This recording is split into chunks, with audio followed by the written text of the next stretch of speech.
पियवा मरले बबेला ना के मार रे माई। पियवा मरले बबेला ना के मार रे माई। नहियर खेलल कूदल भइल बा मोहाल रे माई। नहियर खेलल कूदल भइल बा मोहाल रे माई। पियवा मरले बबेला ना के मार रे माई। पियवा मरले बबेला ना के मार रे माई। नहियर खेलल कूदल भइल मुश्किल रे माई। नहियर खेलल कूदल भइल बा पहाड़ रे माई। रोटी जब बनावे गईनी जर के भइल कोरिया। सासू जब खाए अली फेंक देली थरिया। रोटी जब बनावे गईनी जर के भइल कोरिया। सासू जब खाए गईली फेंक देली थरिया। अब तू ही बतावा कुछ उपाय रे माई। अब तू ही बतावा कुछ उपाय रे माई। पियवा मरले बबेला ना के मार रे माई। पियवा मरले बबेला ना के मार रे माई। खाना बनावल हमर भइल बा पहाड़ हो। खाना बनावल हमर भइल बा पहाड़ हो। सासू जी के चाही रोजा पुआ पकवान हो। सासू जी के चाही हमरा पुआ पकवान हो। हमारे चिंता से बथेला कपार रे माई। हमारे चिंता से बथेला कपार रे माई। पियवा मरले बबेला ना के मार रे माई।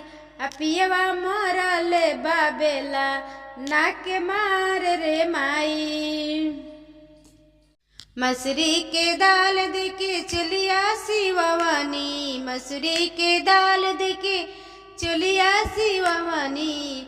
से चलिया लेके ससुर के आगे धैनी। से चलिया लेके ससुर के आगे धैनी। देखो देखो ससुर मेहनत दर्जी के। देखो देखो ससुर मेहनत दर्जी के। ससुर बेचारा अपन हाथी दियो रे। ससुर बेचारा अपन हाथी दियो रे। तबहु न दर्जी राजी भयो रे। तबहु न दर्जी राजी भयो रे। मसूरी के दाल देके चलिया शिवानी। मसूरी के दाल देके चलिया शिवानी। से चलिया लेके भसुर के आगे धैला। से चलिया लेके भसुर के आगे धैला। देखो देखो भसुर मेहनत दर्जी के। देखो देखो भसुर मेहनत दर्जी के।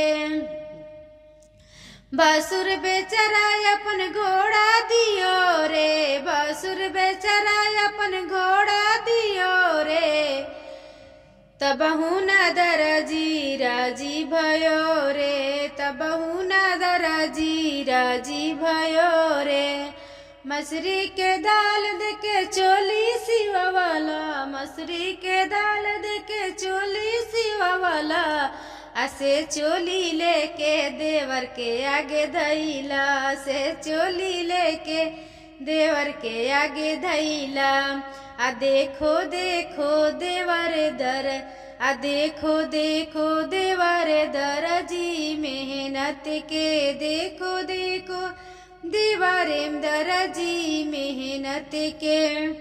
देवर बेचारा अपन घड़ी दियो रे। देवर बेचारा अपन घड़ी दियो रे। तबहु न दर्जी राजी भयो रे। तबहु न दर्जी राजी भयो रे। मसूरी के दाल दे के चोली सिवा मानी, मसूरी के दाल दे के चोली सिवा मानी, से चोली लेके बालम के आगे धैनी, से चोली लेके बालम के आगे धैनी। देखो देखो बालम में मेहनत दर्जी के, देखो देखो बालम में मेहनत दर्जी के। बालम बेचारा अपन बहिन दियो रे, बालम बेचारा अपन बहिन दियो रे। तब जाके दर्जी राजी भयो रे, तब जाके दर्जी राजी भयो रे। थैंक यू मेरा गाना सुनने के लिए। कैसा गाना लगा कमेंट बॉक्स में जरूर बताना।